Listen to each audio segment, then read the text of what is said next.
Et donc cette grande conférence sur les finances publiques, François Bayrou qui a pris la parole d'ailleurs ce matin, qui a dit « Nous ne travaillons pas assez, nous ne produisons pas assez ». On en parle avec Christian Saint-Etienne. Bonjour. Bonjour. Merci d'être avec nous. Alors, nous allons baisser la dépense publique, cela va demander l'effort de tous. Ça, c'est Éric Lombard, le ministre de l'économie. L'effort de tous, ça veut dire quoi? On va demander l'effort de la part de retraités. Alors, comment vous interprétez le message? Je pense qu'il entend sécurité sociale, collectivité locale et État. Trois fonctions publiques. C'est une interprétation. L'autre interprétation, ça pourrait être qu'on invite tout le monde à travailler davantage. Mais le plus probable, c'est effectivement la sécurité sociale et les collectivités locales qui sont invitées à contribuer à la réduction du déficit public.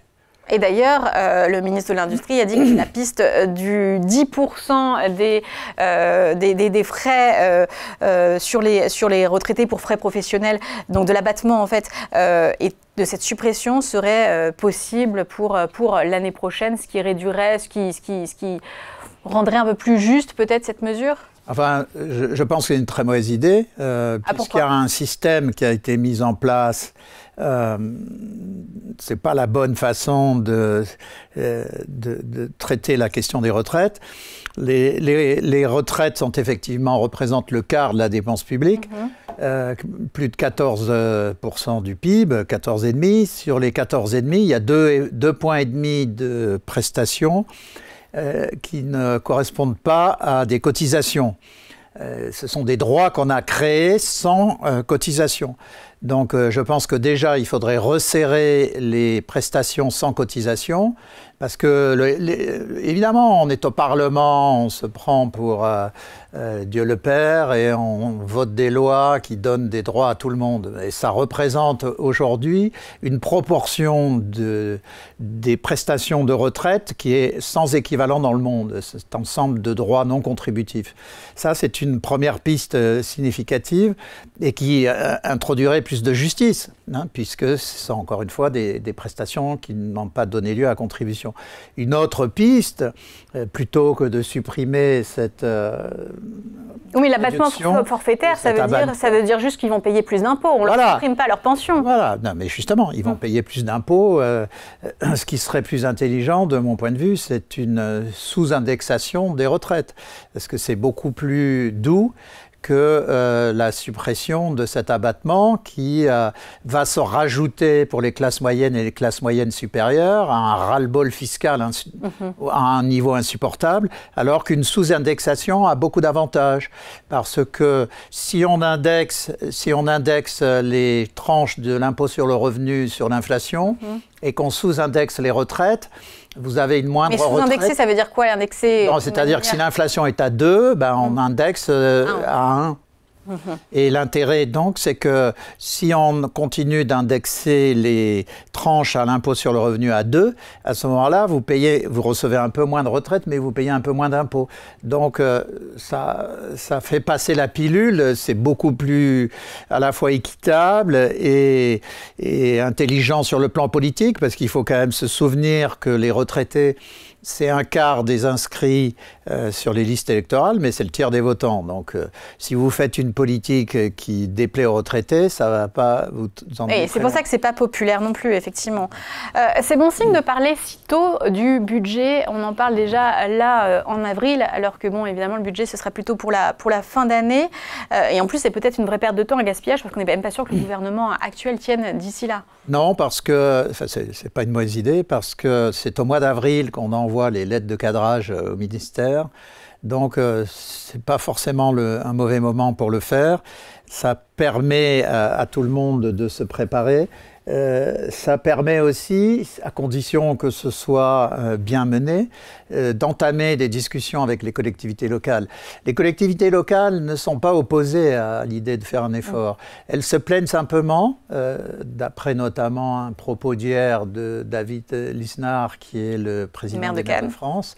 Les collectivités locales se plaignent que elles sont toujours mises devant le fait accompli, qu'il n'y a jamais de discussion dans la durée. Donc, si à partir de cette conférence, le gouvernement entame une série de discussions avec les collectivités locales, de telle sorte qu'avec ces collectivités, on arrive, par exemple, d'ici un mois ou un mois et demi, à un accord sur un renouvellement partiel des fonctionnaires partant à la retraite, sur une meilleure amélioration de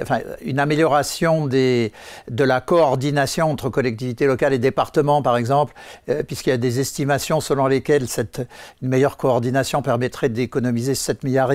Donc si on avance sur ces sujets en travaillant 5-6 semaines avec les collectivités locales, ben, ça permettra de conclure un accord, disons, début juin, avec les collectivités locales qui également leur donnerait une visibilité sur 18 mois, puisqu'elles auraient une visibilité sur le deuxième semestre 2025 et l'année 2026. Voilà, donc et c'est pour aussi ancrer la culture de la négociation, peut-être. On essaie de négocier sur les retraites avec le conclave, on essaie de négocier donc là sur le budget avec toutes les parties prenantes. Et au final, in fine, c'est aussi pour sensibiliser les Français à ce problème de la dette. Oui, oui. Et puis, au-delà, je pense qu'on ne coupera pas des réformes constitutionnelles. Il y a au moins deux pistes. La première, c'est que dans le cadre du périmètre, du PLFSS, c'est-à-dire du projet de loi de finances de la sécurité sociale, qui inclut les retraites et l'assurance santé et toutes les prestations, donc dans le périmètre du PLFSS, une interdiction constitutionnelle de déficit, et qui conduirait à la mise en place d'une commission qui se réunirait tous les 3 mois et qui, sur la base d'un suivi trimestriel des dépenses, prendrait des mesures dès le mois d'avril, si on voit qu'il y a des dérapages, pour réduire les taux de remboursement. Constitutionnel, ça demande quand même le Congrès. Oui, on est d'accord, mais à un moment donné, c'est ce qu'il faudra faire. C'est ce qu'on aurait dû faire. Quand Macron avait la majorité du Congrès, quand après 2017, quand il avait un accord avec le Sénat pour réformer la Constitution, c'était ça qu'il fallait faire. Ce qu'il n'a pas fait, il est parti sur des pistes secondaires et finalement le Sénat a coupé les discussions. Donc je pense que tant qu'il n'y aura pas une interdiction constitutionnelle du déficit sur le périmètre du PLFSS, on aura sans arrêt ces discussions. Donc ça, c'est une première piste. La deuxième piste qui me semble très intéressante aussi, alors je suis d'accord avec vous, il faudra... c'est terrifiant d'en être là, mais en disant il faudrait un miracle constitutionnel. Donc, parce qu'il ne faut pas seulement une majorité au Congrès, il faut des gens qui aient compris le problème. Le problème, c'est que la France ne peut pas continuer indéfiniment à financer des dépenses de consommation sur endettement, parce que le déficit de la Sécu, c'est on emprunte aujourd'hui pour payer les achats en pharmacie des personnes malades aujourd'hui. C'est-à-dire qu'on renvoie sur nos enfants et petits-enfants. Les inefficacités actuelles. Donc c'est complètement délirant. Donc la deuxième réforme, selon la Constitution, les collectivités locales bénéficient d'une liberté de gestion, mais il faudrait l'encadrer, elle aussi, cette liberté de gestion, dans le cadre d'un PLF-CL, c'est-à-dire l'équivalent d'un projet de loi de finances pour les collectivités locales. Parce que quand on s'engage vis-à-vis de Bruxelles, par exemple, à réduire les déficits, il faudrait qu'on dise quelle est la part de l'effort qui doit être donné aux collectivités locales, à la Sécu et à l'État. Enfin, tout ça, c'est un travail qui aurait dû être fait depuis 15 ans, qui n'a jamais été fait, parce que les gouvernements n'ont pas pris la mesure des conséquences de ce dérapage, c'est-à-dire de l'affaiblissement du pays. Oui, on repousse quand il y a de la croissance, et puis quand il n'y a plus de croissance, c'est là qu'on a des problèmes à faire passer. Ce chiffre de 40 à 50 milliards d'euros, alors de recettes l'année prochaine à trouver. Alors on espère que ce ne sera pas des impôts en plus, mais plutôt des baisses de dépenses. Enfin, en tout cas, le gouvernement, c'est ce qu'il a laissé paraître. Est-ce que ça veut dire quand même qu'il y a moins de croissance cette année? C'est aussi pour ça qu'on doit trouver ces recettes. Est-ce qu'il y a un effet réarmement et augmentation du budget de la défense à attendre déjà l'année prochaine? Oui, on va devoir augmenter les dépenses de défense de 3 à 4 milliards par an, vraisemblablement, pour les 5 prochaines années. Mais néanmoins, quand on dit 40 milliards, ce n'est pas par rapport au niveau de dépenses de 2025. C'est par rapport à la dépense qui aurait lieu si on ne faisait rien. Donc l'ensemble des finances publiques en tendance augmente de 50 milliards par an. Donc c'est faire en sorte que la dépense n'augmente, si on prend cette mesure de 50 milliards, si on dit qu'on veut faire 40 milliards d'économies, c'est faire en sorte que la dépense n'augmente que de 10 parce qu'on freinerait, on éviterait qu'elle augmente de 50. Alors, il est clair que si on veut mettre en œuvre une limite de cette ampleur, il faut avoir à l'esprit que la sécurité sociale, au sens large, c'est 60% de la dépense publique. Donc ça veut dire que si on veut économiser 40 milliards, on devrait faire 24 milliards d'économies sur la sécurité sociale. Or, il se trouve que la Cour des comptes vient d'annoncer que le déficit cette année, en 2025, sera de 22 milliards. Donc il est clair qu'il y a un besoin absolument majeur d'un effort au niveau de la sécurité sociale de 25 milliards. Si vous faites la sous-indexation des prestations de retraite, comme je l'évoquais, vous économisez 5 ou 6 milliards. Si vous faites une sous-indexation de la dotation globale aux collectivités locales, vous pouvez économiser 4 à 5 milliards de plus. Donc la voie de la sous-indexation par rapport à l'inflation, elle est sérieuse. Elle peut permettre d'économiser 10 à 12 milliards.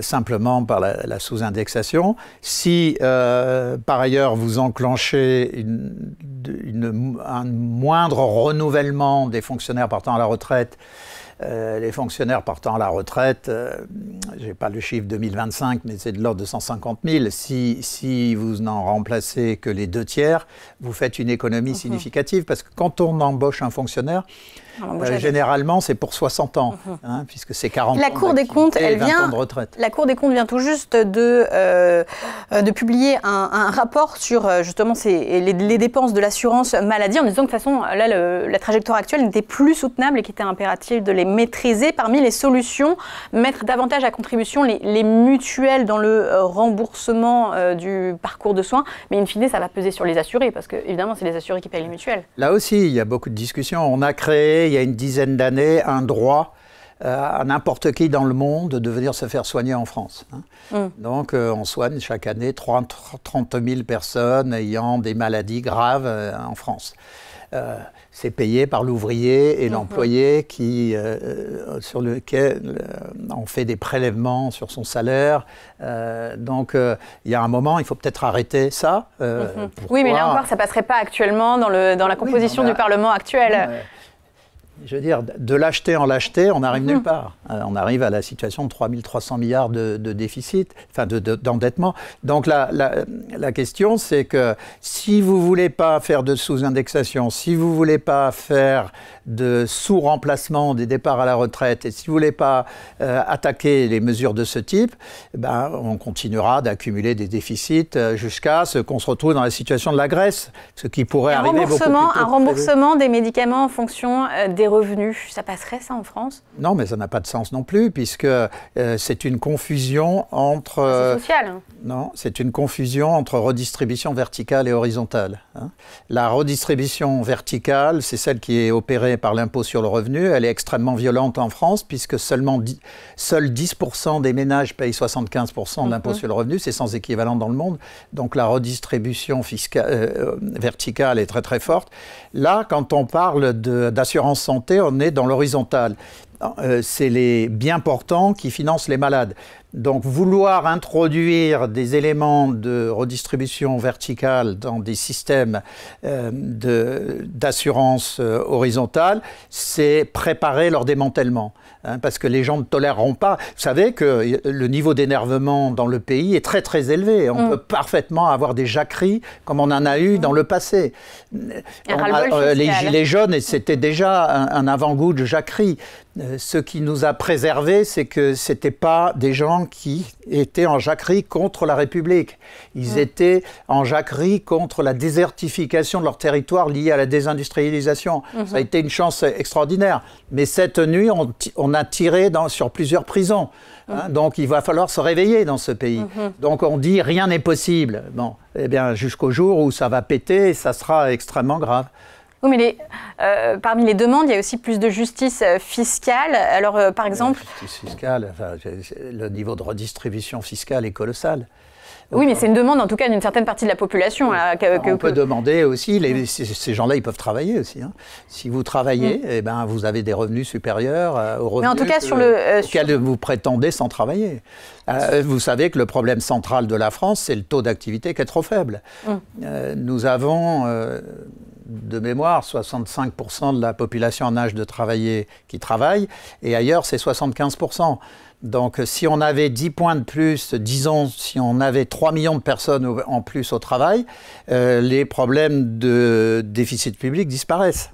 Donc, la question, c'est, parallèlement, je prône un alignement du régime de chômage sur le système allemand. En France aujourd'hui, si vous avez travaillé 8 mois, vous avez droit à une période de chômage beaucoup plus élevée. En Allemagne, c'est 1 an de travaillé, 1 an de prestation. Donc c'est vers ce régime sur les impôts, par exemple, sur la suroptimisation fiscale, est-ce que ça ne vaut pas le coup quand même d'enlever certaines niches pour que certaines catégories de revenus contribuent plus, que ce soit momentané ou pas? Parce que là, la CDHR de cette année, la contribution différentielle, on sent bien qu'elle va rester quelques années. Oui, alors, après avoir très clairement dit ce que je pensais, je vais vous surprendre dans l'autre sens. Je ne suis pas contre la CDHR. Plutôt que de s'attaquer à un travail compliqué et sans grand intérêt sur les niches, la CDHR, c'est propre. Voilà, vous êtes obligé de payer un taux minimum, 20%, en fait, et on paye c'est un taux qui est bien, 20%. D'ailleurs, je pense que c'est le taux vers lequel il faudrait aller. À terme, si on reprend le contrôle des finances publiques, je pense que c'est un taux à généraliser, c'est-à-dire s'assurer que tout le monde paye au moins 20%. Mais pas beaucoup plus non plus. Oui, mais pas beaucoup plus. Ouais. Alors, sachant que malgré tout, il faut garder de la redistribution verticale parce que nous sommes en République. Et les moyens, bien sûr. Ouais. Merci beaucoup, Christian Saint-Etienne, d'être venu nous voir pour nous parler de la situation actuelle. Pas forcément très belle, effectivement. Ça vaut quelques coups de colère. Merci. Merci.